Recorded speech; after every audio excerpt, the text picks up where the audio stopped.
கர்த்தருடைய பரிசுத்த நாமத்துக்கு மகிமை உண்டாவதாக. இன்னைக்கு நம்ம பார்க்க போகிற பதிவு பாஸ்டர் ஜான் ஜபராஜ் அவர்கள் குறித்து தான். அவரை குறித்து, அவருடைய ஊழியங்களை குறித்து அநேக காரியங்களில் யூடியூபர்ஸ் அநேக வீடியோக்கள் போட்டு கொண்டிருக்காங்க. ஆனால் இன்றைக்கி நம்ம அவரை பற்றி என்ன பார்க்க போகிறோம்னா, சமீப காலமாய் அவர் மேல் அன்பு வைத்தவங்க நிறைய பேர் ஃபேஸ்புக்லேயும் யூடியூப் கமெண்ட் செக்ஷன்லேயும் பிரதர் நீங்கள் வரணும், இன்னும் கர்த்தருக்காக அநேக பாடலை பாடணும், அந்த பாடல் மூலமாக அநேக ஆத்துமாக்கள் ரட்சிப்புகள் வரணும்னு சொல்லி நிறைய பேர் பதிவிட்டு வருகிறாங்க. பாஸ்டர் ஜான் ஜபராஜ் அவர்கள் தொடர்ந்து ஜனவரி 1ஆம் தேதி, அதாவது நியூ இயர் அன்னைக்கு ஒரு புது பாடலை வெளியிடுவது வழக்கமாக வச்சுருந்தாங்க. அதுபோலவே இந்த வருடமும் ஒரு புது பாடலை வெளியிட்டிருந்தாங்க. அந்த பாடல் சற்று வித்தியாசமாக இருந்தது. அந்த பாடலை நான் கேட்டேன். அந்த பாடல் எப்படி இருந்துச்சுன்னா, புதிய வரிகளோ புது பாடலோ அல்ல. அவர் வெளியிட்ட பழைய பாடல்களை சில பாடல்களை எடுத்து அதை தொகுத்து புது பாடலாக போட்டிருக்காங்க. அந்த பாடலில் இடம்பெற்ற பாடல்கள் அழைத்தவரே, அழியும் என் கைகளை கொண்டு அழியாமும் ராஜ்யம் கட்ட, இன்னும் சில பழைய பாடல்களை தொகுத்து அந்த பாடலை வெளியிட்டிருக்காங்க. இந்த பாடலை புதுசாக வெளியிடுவது போல பாஸ்டர் ஜான் ஜபராஜ் அவருடைய முகநூல் பக்கத்தில் ஒரு போஸ்ட் போட்டு trending #10 1.5 lakhs views in one day சொல்லி ஒரு பதிவு போட்டிருக்காங்க. அதில் தலைப்பில் 1,50,000 views in A day and trending 10 love you all என்று சொல்லி ஒரு ஹார்ட்டின் போட்டிருக்காரு. இப்படி பழைய பாடல்களெல்லாம் தொகுத்து ஒரு புதிய பாடலை வெளியிட்டது போல ஒரு போஸ்டர் வெளியிட்டதை நம்ம பார்த்தோம். அதுக்கடுத்து போட்ட பதிவு மிகவும் கவனிக்கத்தக்கதானது. அது என்னவென்றால், ஜான் ஜபராஜ் அவர்கள் இஸ்லாத்தை தழுவியது போலவும் தலையில் ஒரு குல்லாவை அணிந்து, பக்கத்தில் ஒரு சின்ன பையன், அந்த பையனும் குல்லாவை அணிந்து இஸ்லாத்தை தழுவியது போல ஒரு ஃபோட்டோ போட்டிருக்காங்க. இந்த பதிவு இப்போது அவருடைய நலம் விரும்பிகள் மற்றும் விசுவாசிகள் மத்தியில் பேசும் பொருளாகி இருக்கிறது. பதிவிட்ட அந்த ஃபோட்டோவில் John Jebaraj feeling is Crazy என்னும் தலைப்பில் அஸ்ஸலாமு அலைக்கும் ஃபார் ஹஸரத்துல்லா 3 ஹார்ட்டின், இஸ்லாத்தை நேசிக்கிறது போல் ஒரு ஹார்ட்டின் போட்டு அது கீழே போட்டிருக்காங்க. இது இதுதான் அதுக்கு மேலே இருக்கிற கேசின்னு சொல்லியிருக்காரோ என்னவோ தெரியல.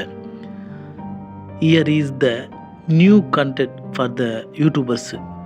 அவங்களுக்கு இவரே எடுத்து கொடுக்குற மாதிரி என்னை வச்சு ட்ரோல் பண்ணுங்க, என்னை வச்சு கிறிஸ்துவத்திலேருந்து முஸ்லீமுக்கு மாறியதாகவும், கிறிஸ்துவத்திலேருந்து நான் பின்வாங்கி போனதாகவும் என்ன சொல்ல வராருன்னு தெரியாமல் அவர் போட்டிருக்காரு. அது நம்மளுக்கே புரியல. அது இஸ்லாத்துக்கு மாறினாரா இல்லை அது கிரிட்டிசைஸ் பண்ணுறாரா என்ன தெரியவே இல்லை. இது யூடியூபர்களுக்கு இவரை எடுத்து கொடுத்து விமர்சிங்க சொன்ன மாதிரி இருக்குது.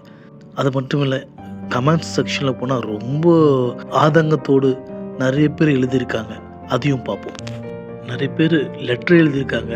Dear Pastor Jan, I feel that you are trying to give some indirect content for some YouTubers to criticize you. You think whatever you have posted here glorify God? Question mark போட்டிருக்காரு. And you also are making those YouTubers to criticize you more, and you are making them also to fall into sin.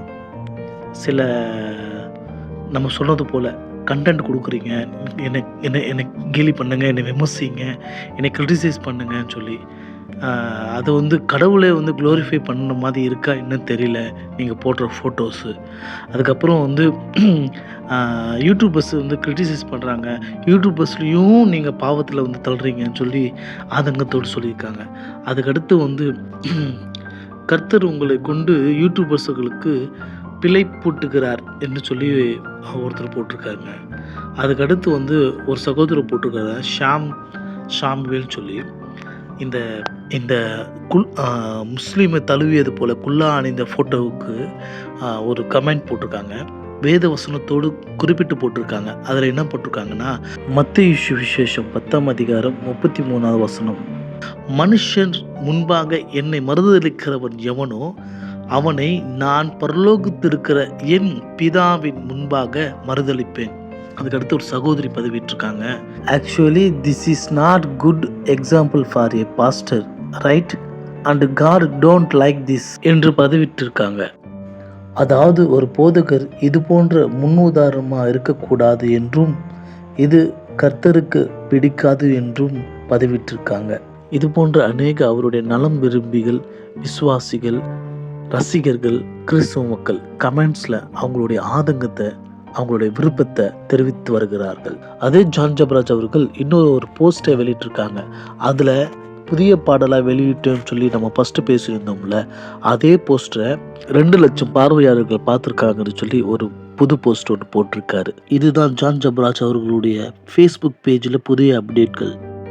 கர்த்தர் John Jebaraj அவர்களை இந்த குறுகிய காலத்தில் அநேக பாடலை எழுதவும், இசையமைக்கவும், சிறப்பாக பாடவும் கர்த்தர் செய்தார். அந்த பாடலை உலகத்தில் வாழும் தமிழ் கிறிஸ்தவ சபைகளிலே விசுவாசிகள் மத்தியில் எழுப்புதலை உண்டாக்கி பிரபுக்களோடு, ராஜாக்களோடு உட்கார செய்தார். பல இளைஞர்களுடைய ஃபோனில், அதாவது ரிங்டோனாகவும் காலர் டோனாகவும் அநேக வாலிப பிள்ளைகள் இவருடைய பாடல்களை பாட கர்த்தர் பெரிய காரியங்களை செய்தார்.